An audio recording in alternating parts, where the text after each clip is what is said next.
I was handing y'all your boy Rico from Street Scores, and the Washington Commanders have signed 2 corners.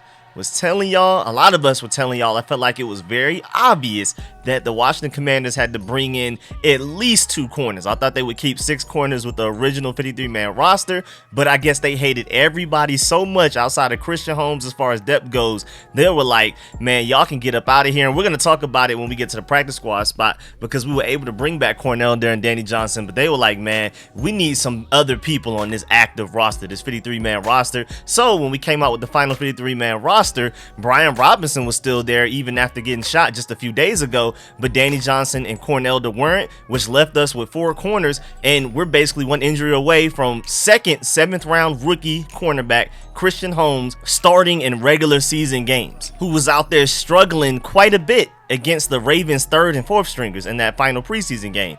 So it only made sense that we had to go sign 2 corners. Of course, we got to talk about the 2 corners that we signed. We got Tariq Castro Fields and Rachad Wildgoose. I love that last name, Wildgoose. We're going to talk about their weaknesses and strengths. We're going to talk about where they came from, why I feel like they signed them. Are these good signings? Are these upgrades over Danny Johnson and Corn Elder? And of course, with the 2 corners that we signed, we also have to get rid of 2 people on our roster. So I'm gonna update y'all on the one move we already made and one of the potential moves that we may make to create another spot. But before we dive into all of that, make sure you subscribe to the channel, hit the bell next to the subscription button so you get a notification immediately. And every time I release an informative and opinionated video just like this one, make sure you pull up after I get back every Friday for the Broadcast Podcast Show, where we talk about everything funny, music, gaming, sports, anime, whatever. And then make sure you pull up every Sunday for the During the Game live streams, where I analyze everything that's going on during the game. And then an hour after that, we have the post-game live stream, where I open up the phones and y'all call in and you voice your opinions about what happened in the game,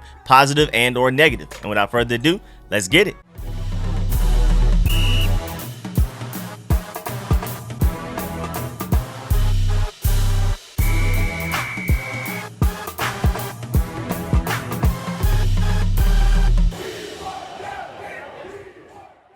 Alright, so major news, the Washington Commanders, first of all, we're 11th on the waiver wire claim priority list this year, so we're ahead of the majority of the teams in the NFL. Not all of them, but the majority. So if there's guys that we want to claim, we're one of the team that's at the highest, right outside the top 10. But most importantly, the Washington Commanders claimed 2 cornerbacks off waivers, one of them being Tariq Fields-Castro from the 49ers and Rachad Wildgoose from the Jets. Let's start with Tariq. First of all, it's really interesting because the 49ers wanted to bring him back to their practice squad, but because we had a higher waiver priority, that's why we were able to steal them from the 49ers. And they saw him as a developmental cornerback that could eventually become a really good cornerback if he ever reaches his potential. And we're going to get to that when we get to his weaknesses and strengths and potential and things like that. But I do think it does add a little bit more optimism as to what we just did while signing him, by the fact that we actually stole him from the team that he was already on. Remember, we only had 4 corners on that initial 53-man roster. Now we have 6, including Tariq. Also, really interesting,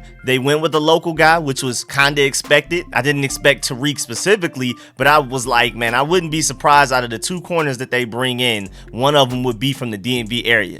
And lo and behold, the 6th round pick from San Francisco from Penn State, so ex-teammate of Shaka Toney and Jahan Dotson, of course. He's from Upper Marlboro and went to Riverdale Baptist. But most importantly, he's 6'1", 200 pounds, and ran a 4.38. When it comes to potential, this guy has a lot of it. Now, granted, who knows if he'll ever reach that potential, but if you're gonna sign some depth guy that you may not even necessarily expect to play this year, but he'll probably end up playing a little bit, but hopefully we don't get to the point with injuries that he has to start, I'm definitely down with signing a guy with a very high ceiling, a boomer bust type of guy. I'm really down for that. Now, we're going to talk about Rachad a little later and break him completely down, his history, where he came from, weaknesses and strengths, of course, along with what we're about to do with Tariq. But Rachad isn't that super veteran that I hope they'd sign. I wanted like a developmental athletic freak like a Tariq, but then alongside him I wanted like a solid veteran, maybe like a Chris Harris or a Joe Hayden. I mean, I know a lot of those guys are on their last leg, but I feel like we do need somebody that's going to be ready to play, because of right now, after these 2 signings, out of 6 cornerbacks on our roster, 2 are rookies and 2 were just 2021 draft picks that have barely played, including Rachad and Benjamin St. Juste, who barely played last year. And again, the 2 two rookies, 7th round pick Christian Holmes and 6th round pick Tariq, who couldn't even make the 49ers 53-man roster. So I was hoping we would bring in a dependable veteran to go alongside the high upside younger corner, but we apparently just went double dose of younger corner. We'll see how that goes. Little bit worried just because our starting corners all have injury histories. Again, Benjamin St-Juste barely played last year. William Jackson has missed games. Kendall Fuller is known to miss games at times as well, even though he played the majority of last year. But we are one injury away from one of these rookies or second-year guys that have barely played starting. And we already have one second-year guy that's barely played starting in Benjamin St-Juste in the slot. But back to Tariq, DP Brugler on Twitter said, quote, Tariq is a competitive press corner with projectable speed, athleticism, struggles to play under control against the pass and the run. He projects as a toolsy backup with the volatile talent to push for a starting job or fall off the depth chart. Basically, big time boom or bust. He's either going to just be so bad that he doesn't deserve to make the roster, or he has the potential, if he figures it out all mentally, because all of the athleticism is there. He's not limited at all, athleticism-wise, size, speed, all of that length. But if he can figure it out mentally, he can end up being a really, really good corner and maybe even a future starter for this team. But who knows what it'll turn out to be. So far, it hasn't looked that way. But granted, he just got drafted a couple of months ago. Out of the 6th round, we'll see. And the same person, DB Brugler, said that he had a 4th round grade on Tariq. And so the fact that he went in the 6th round felt like the 49ers got somewhat of a steal, again, with him being such a boom or bust guy. But Pro Football Focus, when they broke down his draft tape, they said, quote, Castro Fields has 5 years of experience now after playing 218 snaps as a true freshman in 2017. He became a starter as a sophomore in 2018 and planted his flag firmly on draft radars with a 77.5 coverage grade that season. It's been a slow trickle, however, developmentally ever since. He's never had more than 4 pass breakups in any season of his career and only managed 3 interceptions. Now 23 years old, the probability he hits his upside is all but gone out the window. So they feel like because he's already 23, this whole boom or bust thing is probably dead, because if he had any hopes of improving, you would have seen at least a little bit of it since that sophomore year where he really broke out into the scene and had one of the higher coverage grades out of the entire college football landscape. And since then, it's either been stagnant or downhill. He hasn't improved. And then the Draft Network, when they broke him down, they basically said, first of all, his best trait is zone coverage skills. So if you're looking for a guy that can zone cover, there's your guy. And of course, Jack Del Rio loves to run a lot of cover 3 stuff, a lot of cover 6 stuff. And the Draft Network literally say his scheme tendencies and the best fit for him would be in a primary cover 3 shell. So all of that makes sense. And again, the fact that he's a boomer bust and a younger guy, that makes a lot of sense. I mean, Louis T brought up a great point and called it that Ron Rivera tends to sign younger guys in situations like these. And if you haven't, make sure you go check out that live stream we did on Rio's channel last night. Legendary stream breaking down everything going on with the Commanders. But again, I want to give Louis T his credit because he called it. Ron Rivera tends to sign young guys here. It would be nice to bring in a veteran, but look what we ended up doing, signing 2 young guys. The technically veteran is only in his 2nd year and barely played in his first in Rachad Wildgoose. But man coverage skill-wise, the Draft Network, and from what I've seen, just the very little tape I've seen so far, but I'm going to definitely go back and watch more. He has all of the athleticism, the size, the physicality to be a good press corner. It's all mental. His reaction time, his reaction speed, and all of that type of stuff is just not where it needs to be. He can get beat on double moves. He has all of the athleticism in the world to stick with anybody. Again, runs a 4.38 at 6'1", 200 pounds. There's no limitation to him physically, but everything mental is why he's still a little bit behind. And that's why it's kind of weird that he prospers in zone coverage more than man coverage when his weaknesses and strengths all say he should eventually become a really good press corner if he figures it all out. Also, of course, his ball skills haven't been great.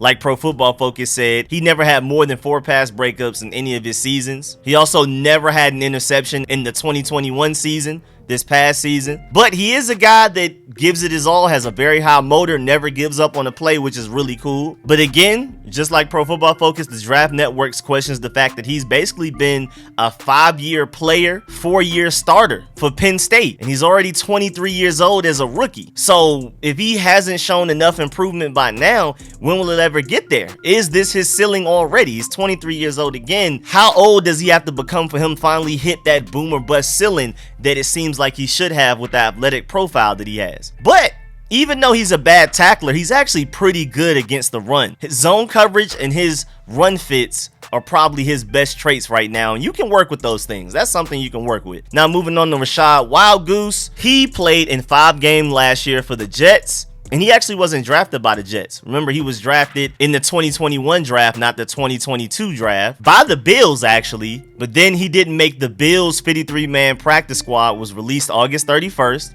Which happens to also be today, but last year. And then he was brought onto the practice squad. He made it to their practice squad, cleared waivers and everything. But then, November 16, 2021, the Jets went and signed Wildgoose off of the Bills practice squad. And he was with them for the rest of the year. And again, he even played in 5 games. In the corner out of Wisconsin, honestly, Pro Football Focus felt like he was pretty decent for the Jets. He had a 64.8 overall grade, which isn't bad. He had a 60 run defense grade and a 62.7 coverage grade. So I don't know if we're signing him because of his Pro Football Focus grades, but those are pretty decent to good grades. Those are the type of grades that you don't expect to get off of the waiver wire. And just to let you know, he's 5'10", 22 years old, and 191 pounds. And coming out of college, he had 13 career pass interference and defensive holding penalties, so that's something definitely to watch there. But that didn't show in his Jets tape, so hopefully that's just something he dealt with in college, and at the NFL level he's been able to fix. But he's not a very athletic guy. He's not Tariq at all when it comes to athleticism, burst, speed, explosion, all of that type of stuff. But he does come with a slightly higher floor, and again, his NFL experience, what he did for the Jets last year in 5 games, it actually looked pretty decent. He's a very physical guy. He has pretty good feet. He's pretty agile, and he's definitely ahead of Tariq mentally. But again, he's not the athletic freak that Tariq is. So he comes with a slightly higher floor, but definitely comes with a way lower ceiling. So he's probably like the safer guy. I thought we were going to go safe with an older veteran, maybe like in his early 30s. But Wildgoose is easily the safer guy. And like I already explained, Tariq is the boom or bust guy. Also, like I already explained, when you sign 2 corners, that gave us 55 players on the 53-man roster, so we had to make 2 moves. So of course we're wondering, does that mean Brian Robinson, is he not as healthy and gonna be back as soon as we think, and maybe they go ahead and make that move? But as of right now, it seems like they're trying not to. Maybe one of those linebackers get cut, especially like a Dejon Harris, or maybe Curtis Hodges just ends up on the practice squad or something, or maybe you send a guy to IR, and then those last 2 things ended up actually combining. Curtis Hodges, the tight end, was placed on IR, but he has the designation to return version, so he doesn't have to miss the entire season. Also, speaking of tight ends, Senior Director of Player Personnel Eric Stokes spoke to media members today. He said scouting tight end Armani Rogers was really a 3-year process. First saw him at UNLV when he looked like Cam Newton, but then Rodgers transferred, and then Stokes basically said that he never predicted the fact that he would become a tight end, and especially this good of a tight end with this ceiling. He said that Rodgers' growth as a tight end has been phenomenal, and it's a credit to his work ethic. And I know that has nothing to do with anything else that we talked about today, but any Armani Rogers news, I'm reporting it. We're gonna talk about it because that's my boy. Darren Waller 2.0 on the way. I'm just trying to give y'all a heads up. But yeah, man, that's the end of this video. Please get in the comment section. Let me know how you feel about everything discussed in this video. Please leave a like if you liked it, if you learned anything. And of course, definitely let me know how you feel about these 2 corners. Do you agree or disagree with their weaknesses and strengths and assessment that I gave, the analysis that I gave on their breakdown and why we signed them and why we should or shouldn't have signed some other options out there? Also, please support the channel. I thank y'all for the support. Shouts out to all of my sponsors, especially my Pro Bowl sponsors whose name you see scrolling on the screen right now. I'm gonna catch y'all later. I'm out.